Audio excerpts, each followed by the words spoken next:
Hey, Chris Jenkins, credentialed member of the media, covering the Carolina Panthers for Charlotte Vibe, aka Man of the People. And for those that are watching live, tuning in during halftime of the season kickoff between the Dallas Cowboys and the Philadelphia Eagles, welcome, as this is mainly a quick update. Not a lot of news this Thursday coming out of Charlotte regarding this Carolina Panthers matchup, but we will do this. We will show you some highlights from practice. There we go. It's nothing like a few highlights from practice. But as always, we're building up, getting closer to that season opener against the Jacksonville Jaguars down in Jacksonville. I'm excited about it. Got my suit ready. You know, come regular season, I take it up a notch, take off the polos and the t-shirts, put on a suit and tie, vest even. So I'm looking forward to that. But we're going to get into it here in just a second. Just want to continue to say thank you for all that continue to support the channel, the growth of the channel. The interview with tight end rookie Mitchell Evans out of Notre Dame will be up tomorrow morning. I absolutely promise you want to make sure you check that out. The one-on-one rookie interviews have resumed. And I also got some special things in the works that I want to talk about. But I can't talk about them until the I's dotted, the T's crossed. But I'm doing my job, as I promised, to make sure that you guys get all the greatest content there is on YouTube about the Carolina Panthers. So subscribe if you haven't done so. Help us get to 15,000 subscribers. Tell a friend, like the video. And I got to keep asking about that Cash App. But let's go ahead and round out the last. These highlights are courtesy of the Carolina Panthers. It is from practice today. So anytime you see highlights from me, it is always of that day. And yeah, it's about game time. All right, so just a few more seconds of this video here. We'll look at this one last clip, and then we'll go ahead and talk about the Carolina Panthers injury report. So that list for the injury report did get just a smidgen larger than it was yesterday. They only added just one person to it, not much at all. So let's go and take a look at that list. Ikem Ekwonu, tackle, did not practice with that illness. So yesterday, Coach Dave Canales said that Ike's status will be really determined by how he did on Friday. And I said it the other day, I'll say it again now. I don't feel like Ike's status is, yesterday I think I said 40-60 that he will play, right? If he hadn't practiced all week, it's a season opener. To me, you don't put the guy out there. I don't feel like Ike is going to play this Sunday in Jacksonville because he hasn't played all week. Let's go ahead and look through the rest of that list. Damian Lewis, D-Lou, he is dealing with a shoulder and ankle injury. He was limited in practice today. Now, I got to say what's up to my man, Donald Duck. I see you signed on. You hadn't signed on in a minute. Appreciate you tuning in and supporting the channel. Damari Mathis, cornerback, he's dealing with a knee. He did not practice today. And then we also have Robert Hunt. He injured his foot yesterday.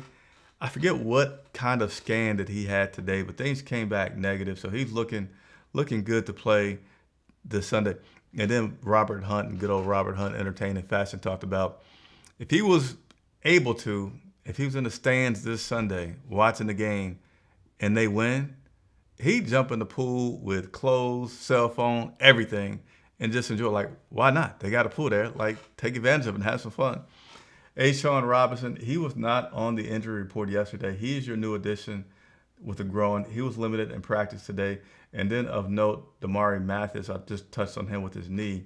He went from limited in practice to a did not practice today. So that is often the result of some stiffness, some tightness. It's not necessarily a bad thing. It's just typically how did they respond the previous day, and this next day is what you always have to worry about. So again, that's the updated injury report.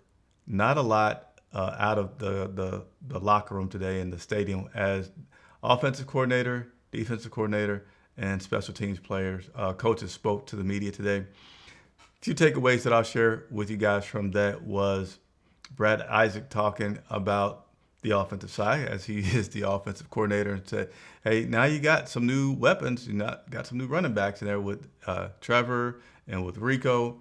what is it going to look like? And he said, Chuba is still the main workhorse, right? Chuba's the guy who things run through. Dave Canales has said this will be a run first off oriented offense. We'll say footnote to that. With all the changes going on in the wide receiver room, I think it's going to be a good thing that if he sticks to that, to give us a good chance this Sunday, as you just don't know. I like Hunter Renfrow a lot, but you just don't know how that guy's going to respond his very first game back in weather like they have in Jacksonville. So you'll see. But nevertheless, Brad saying offense goes through Chuba. They haven't yet gotten to like how many snaps each person is going to get, just going to let the game play out. But it is a big relief to say these guys are interchangeable. We have not one but two guys that can come in there and not miss a beat from Chuba. Also, he said, and I didn't even think about this. I don't know why I didn't think about this, right? But Jimmy Horn Jr. is previously a teammate with Travis Hunter, a guy that they're going to be playing this Sunday. And Travis Hunter plays on both sides of the ball. So everybody's wondering how they are going to use Travis Hunter. What can he do? They said, they've turned over every rock, and that includes probably knocking on Jimmy's door or locker and said, Jimmy, tell us some things, tell us some tendencies about Travis so that we can help prepare. So you never know how much that may help, but that is cool that we do have Jimmy Horn Jr. to try to tap into what we may or may not see from Travis Hunter this upcoming Sunday. And Brad also mentioned about the offense continuing to evolve, Bryce continuing to evolve, and say, really, what they're afforded to do, being the second season with everybody together, is put in more complementary plays. So it's not like we're going to be putting in a lot of just brand new things. But now that we got this down, now that we got that down, let's put a wrinkle into some things and help also throw the other team off from what they think they know is going to happen, plus this little complementary play that we put in. So those are some of the highlights from Brad Isaac, the offensive coordinator, speaking. I'll be honest, Ivero did not give you much, as he never does. Always takes the beginning of his press conferences and give personal shout outs. So today he did to his wife. So that was pretty cool. He said he hoped he gets some brownie points. I'm sure he will.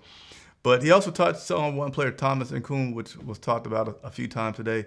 It's just being like such an explosive player, agile player, almost, with the skill set of a DB, but, playing at that linebacker and edge position. So little hat tip to Thomas Nkoum. So we'll be looking at what he does this Sunday against the Jacksonville Jaguars. And then Tracy Smith, our special teams coordinator, talked about his rookie kicker and said, with that rookie kicker, will you try to limit what he's doing because he's a rookie? You don't want to overexpose him. He's like, that's his job. Every kick's a pressure kick, We're not going to baby him. That's what he's here for. So he's like, of course, you hope that the first one's a gimme or something pretty easy, but it's the NFL. You don't know. So just go out there and prepare to kick each and every kick, and they are not going to baby him in that process. So those are your updates for today. Appreciate everybody for tuning in so much. Thank you for those who took a moment to pause out of the Cowboys and Eagles matchup. Smash that like button. Please do so. We'll have an update for you tomorrow. And then the next time you're going to see me will be Saturday in Jacksonville for our Q&A show. That Saturday, day before show in Jacksonville, 100% dedicated to answering your questions. So members get priority, but it's an hour-long show. So I typically get a chance to talk to a lot of people and answer any questions. I'm sure there will be a lot, and I'm here for it all. Again, Saturday, I'll be live in Jacksonville. Don't know the exact time I'm going to set up yet, but I will do a live broadcast. And like I have done in previous seasons, for every road game, I'm going to do a show the night before where it's just dedicated to answering your questions, all right? So thank you, everybody, for watching. Before I get out of here, I want to say what's up to Shaniki. I probably said that wrong. Don't laugh at me. Lomax, Shane, Rory. Appreciate everybody for tuning in, all right? Let's get back to that Eagles matchup. Football is back. Let's enjoy it. Chris Jenkins reporting for Charlotte Vibe.